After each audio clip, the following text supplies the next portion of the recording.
Une fille à partir de l'âge de 3 ans, moins de 3 ans, s'il y a une relation avec elle, ça s'appelle pas une relation, ça s'appelle rien du tout. Par contre, après 3 ans et un jour, ça peut s'appeler une relation. Et donc, il y a toutes les lois qui concernent si ça s'appelle une relation ou pas qui existent. Alors, on explique, une fille qui a 3 ans et un jour, alors si elle s'est mariée avec, en ayant une relation, ça s'appelle un mariage. Aussi autre chose, c'est que si elle était mariée et que le mari il est mort, sans avoir d'enfant, alors il y a une loi que si soit elle se marie avec le frère du défunt, soit elle se marie avec, elle fait khalitza pour se remarier avec quelqu'un d'autre. Donc si le Yavam, le frère du défunt, il a une relation avec elle, ça devient sa femme, et ça s'appelle une relation même dès l'âge de 3 ans et plus. Europe is the values of the Talmud, the Jewish sense of personal responsibility. Voici comment se déroule cette escroquerie. Bien qu'elle se répète sous différents noms année après année, Corona, VIH, Sida, SRAS, Ebola, Zika, vache folle, etc., etc., la plupart des personnes concernées réagissent comme prévu. La peur déclenche un rétrécissement de l'esprit, une baisse du quotient intellectuel, une simulation de l'ego de l'enfant qui cherche un adulte pour le sauver, et une obéissance réflexive à l'autorité perçue. Voici comment cette escroquerie se déploie. Étape 1. Empoisonner la population délibérément pour créer une maladie qui n'existe pas et n'existera jamais naturellement. Étape 2. Faire croire que la maladie créée intentionnellement est causée par quelque chose d'invisible qui échappe au contrôle ou à la connaissance de la personne moyenne. Étape 3. Créer un vaccin ou un médicament toxique qui a toujours eu pour but d'empoisonner davantage la population et de l'empoisonner rapidement. Étape 4. Faire passer l'empoisonnement par le vaccin ou le médicament pour preuve que la maladie qui n'a jamais existé est bien pire que prévu. Étape 5. Augmenter l'empoisonnement initial qui est commercialisé comme une fausse maladie et augmenter également l'empoisonnement par le vaccin et les médicaments pour commencer à empiler les corps. Étape 6. Action à répéter autant de fois que possible sur une population non informée. Car tuer une population de cette façon, c'est-à-dire de faire la queue aux gens pour se suicider avec du poison, connu sous le nom de la méthode soft skill, est le seul moyen légal de s'assurer que de telles opérations eugéniques peuvent être exécutées en masse et la vie de tous. Donc c'est sûr qu'ils ont fait tout un tas d'expérimentations, y compris sur des cobayes humains, dans des conditions qui sont, à mon avis, totalement illégales. Mais ça... Et donc, à force de jouer aux apprentis sorciers, je vais le dire comme ça, et de vouloir faire cette guerre microbiologique. Et alors, pourquoi l'éthique, je précise aussi, parce que vous l'écrivez, enfin, vous l'avez déjà décrit, c'est parce que c'est très pratique. L'éthique, on peut les balancer d'un avion, oui. ça tombe, alors ça peut geler, ça peut avoir chaud, c'est quasiment irréductible. J'avais le témoignage, alors, malheureusement, là, quand j'ai déménagé, j'ai quitté l'hôpital de Gare, j'avais plein de papiers dans des carton. Oui. Enfin, je retrouve, mais j'avais une interview d'un pilote de l'US Air Force qui est décédé il y a quelques années, qui habitait en Californie à sa retraite et qui avait commencé à parler lors d'une interview avec un journaliste américain en disant ouais, moi quand j'étais jeune dans l'US Air Force, on nous a demandé de balancer des tics. Il n'avait pas dit les pays. Probablement qu'à l'époque il y a eu Cuba et puis peut-être d'autres endroits, on ne sait pas trop. L'URSS. On sait qu'ils ont balancé beaucoup de choses sur Cuba depuis Guantanamo. Ils ont détruit les ports avec un virus porcin. Ils ont fait d'autres choses sur Cuba. Moi, je connaissais une journaliste indépendante française qui avait lu cet article. Alors, j'ai oublié le nom de ce gars.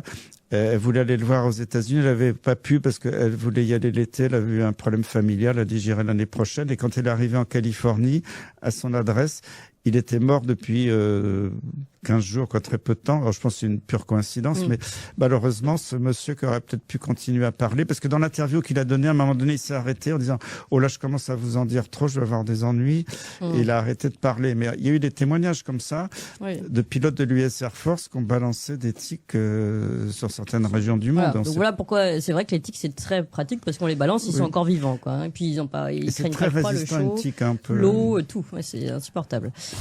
Donc c'est très pratique en effet. Donc voilà, on comprend un peu mieux le contexte de tout ça et pourquoi lorsqu'il y a eu cette fuite à côté de Lyme, qui a pris le nom maintenant de la maladie, enfin la ville américaine a donné le nom à la maladie. Pourquoi peut-être, enfin je sais pas si c'est votre interprétation, mais pourquoi il y a eu un tel déni ensuite de tous ces malades et tout ça? Est-ce que c'est pas parce qu'il fallait cacher la première fonction qui était cette offensive militaire? Moi je pense que l'armée américaine et les gouvernements américains différents, qu'ils soient démocrates ou républicains, ils ont tous eu la pétoche, parce qu'ils se sont dit, si on commence à reconnaître ce qui s'est passé, on va devoir payer des milliards de dollars d'indemnisation à des millions de gens dans le monde qui se plaignent d'avoir la maladie de Lyme. Alors en plus, Il faut reconnaître, c'est pas du tout les Américains qui ont été responsables du lime en Europe, c'était plutôt les nazis, et en Russie, c'est les Japonais. Oui.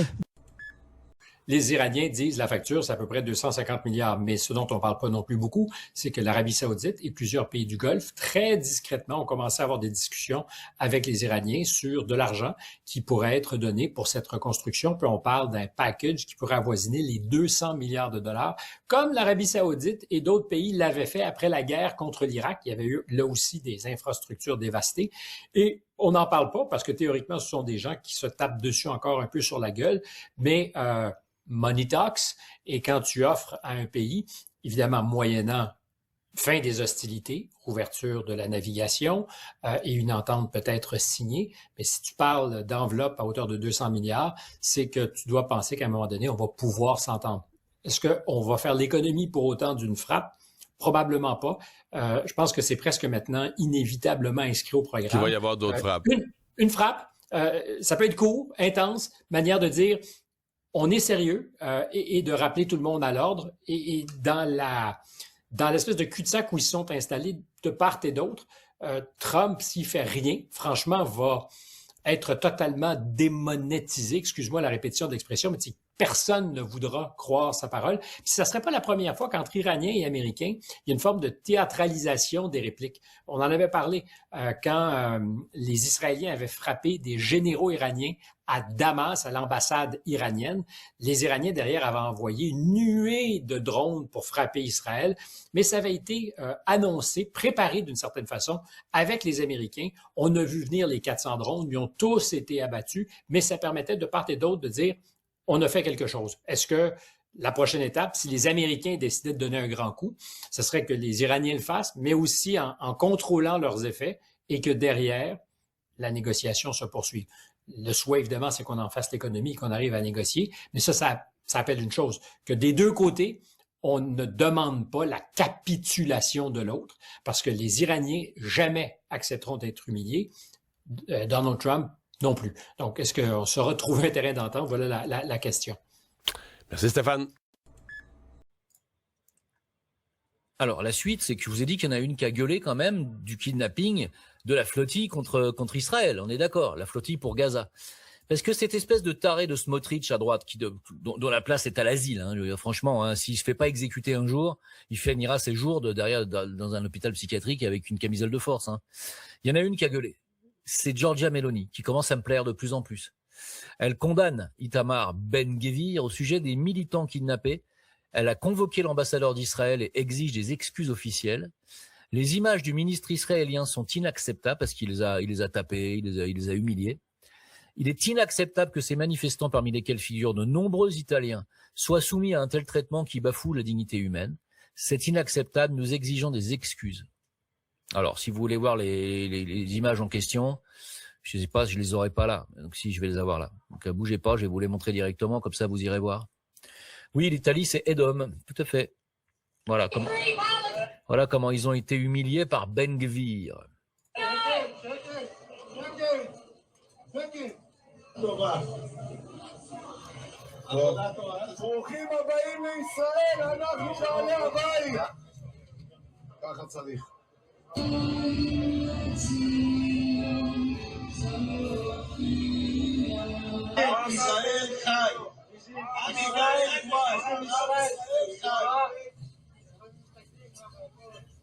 זיכוי, כל המטרה כאן זה לראות שאין אנשים בתהליך.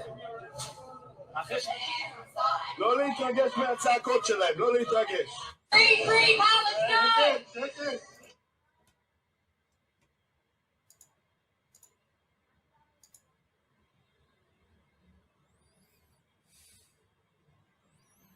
C'est un ministre qui fait l'objet il est en état d'arrestation. Il a un mandat d'arrêt de la Cour pénale internationale sur la gueule. Il est protégé par Trump. Il n'est pas dénoncé par Macron.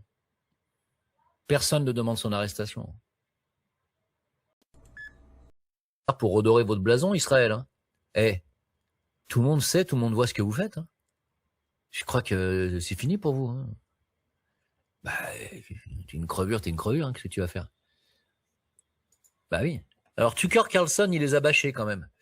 Il a dit à un journaliste sur la chaîne israélienne, la chaîne 13, il l'a quand même bien bâché. Alors, ça, là, c'est sous-titré en français, tu vas voir, il l'a bien calmé. Maybe you're wrong by not seeing what is very blunt truth, that if the United States would cave in to Iran terror regime that controls now also the Hormuz pathway and the terror ring that it created in the Middle East, maybe it would be even worse for any citizens in the world, not only in Israel, but also in the United States. And this is exactly what Donald Trump said. He said that the United States would have been in danger. So you don't believe Donald Trump? I don't believe Donald Trump. And I also think as an Israeli, you should pause before using the phrase terror regime, since you live in a country that just murdered thousands of children in Gaza. We should all pull back a little bit on the rhetoric.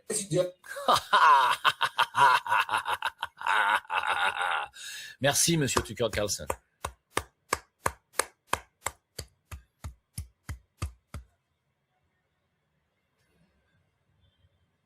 Ça s'appelle avoir du courage. Tu sais, deux éléments qu'il faut rappeler que les Américains rappellent souvent et qui ne se rendent jamais dans les nouvelles ici. La seule place qui a eu des contre-tarifs, qui a eu des réactions négatives contre les tarifs américains, c'est le Canada et la Chine.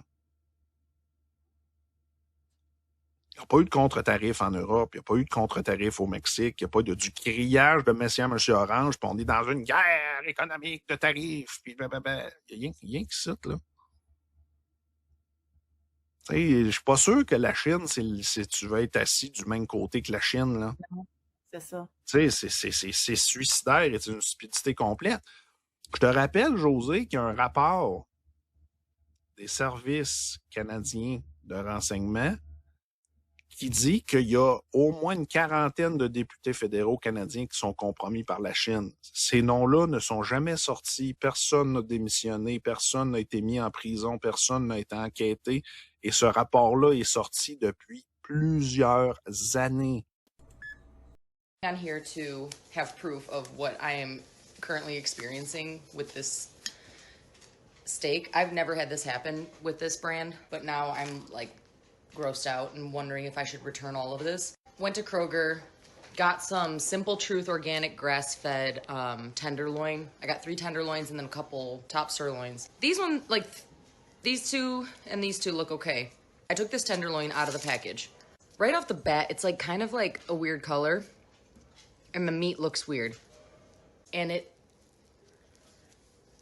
it's literally like Play-Doh. I'm not making this up. This is, how am I stretching the meat right now? It's literally, I just flattened a fillet. It's giving lab-grown meat. This was $18.99 for one, just so you know. Let me pick up another one and see if it does anything weird like that. You can flatten it, but like you know that this one still feels like meat, you know, like it still holds that rounded shape. I'm so grossed out by this. I've never seen something like this, you guys. I'm returning this. I don't know if I want to eat any of the other ones. Like, what in the world? Simple Truth, what is going on? Wait, I'm hot! Free Palestine!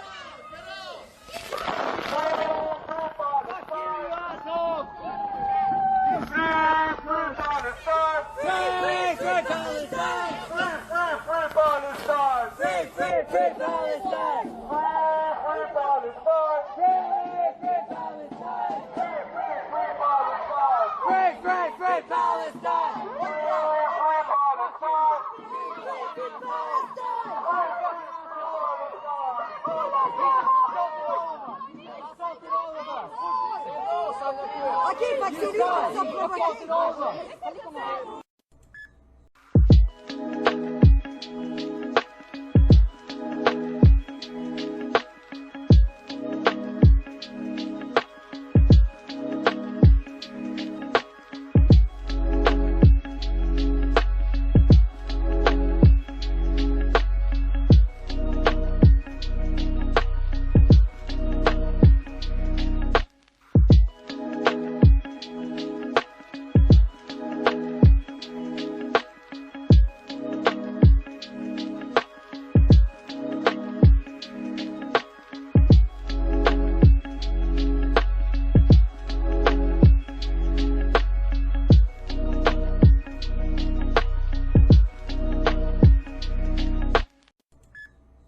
1978.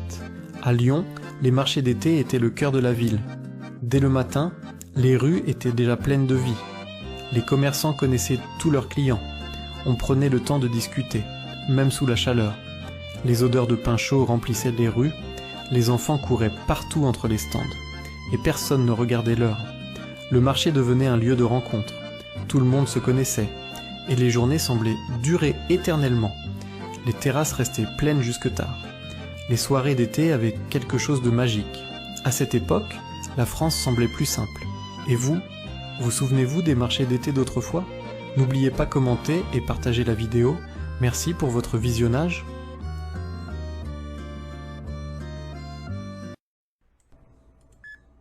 Bonjour à tous, nous venons de voir la dernière vidéo, mais il y a quand même un petit quelque chose que je voulais vous communiquer. Je vais commencer par vous faire écouter un petit fichier audio qui dure quelques secondes seulement. Je sais pas ce qu'il a en ce moment, Alexis Cossette, mais alors il déglingue absolument tout le monde. Ah, il s'en prend à tout le monde. Tout le monde. Bon, voilà la situation. Après s'en être pris à des personnes comme Amélie Paul, Idrissa Berkane, Jean-Dominique Michel et j'en passe, ben cette semaine, il s'en est pris dans sa vidéo à un monsieur qui s'appelle François Asselineau. Je vais vous faire jouer l'extrait en question. Donc, c'est ça, le piège de Thucydide, c'était où, là? C'était ça. Donc, éviter le piège historique du conflit inévitable entre la puissance montante et la puissance déclinante. C'est un jeu à somme positive et coopération au lieu de conflit. OK?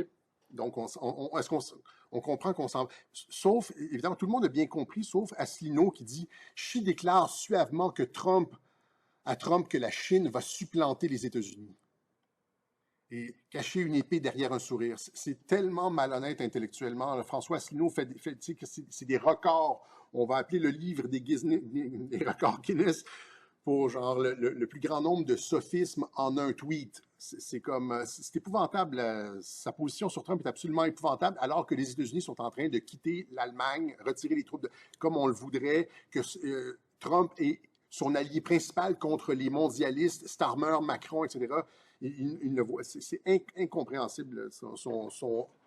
Sa malhonnêteté intellectuelle est absolument incompréhensible ici. Et donc, tout ça pour dire que... Et il y a tout de suite la question de la censure sur les réseaux sociaux, parce que l'objectif des patriotes, c'était une guerre asymétrique, une guerre asymétrique qui menait à une révolution colorée. Et c'est ça qu'on a vu, là, c'est-à-dire, c'est la même chose qu'on a vu durant le printemps arabe, et d'autres révolutions colorées, c'est-à-dire qu'on présente Keir Starmer comme un dictateur et il y a une révolution populaire qui se débarrasse du dictateur. Et ça passe par les réseaux sociaux. Quels réseaux sociaux? Twitter, X, Facebook, etc., etc. Et c'est pour ça qu'en Europe, c'est ce que j'expliquais en début de Web Journal, les gouvernements d'Europe de l'Ouest, Macron, etc., censurent les réseaux sociaux américains parce qu'ils savent qu'à travers les réseaux sociaux, les États-Unis opèrent des révolutions colorées, veulent donner la voix au peuple contre les dictateurs qui les gouvernent. Mais ça, Asselineau n'a comme pas compris ça, là. OK, qu'est-ce qu'a fait François Asselineau? Il a donné son opinion telle qu'il perçoit la situation.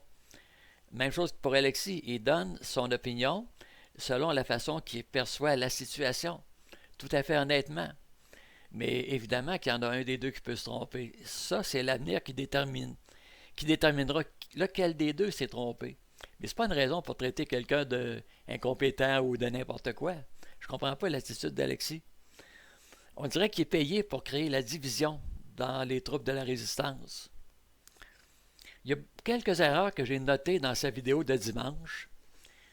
Il dit à un moment donné que le peuple américain devient de plus en plus chrétien, tout comme Donald Trump. Il a partiellement raison. Il a raison à 50% en ce qui me concerne.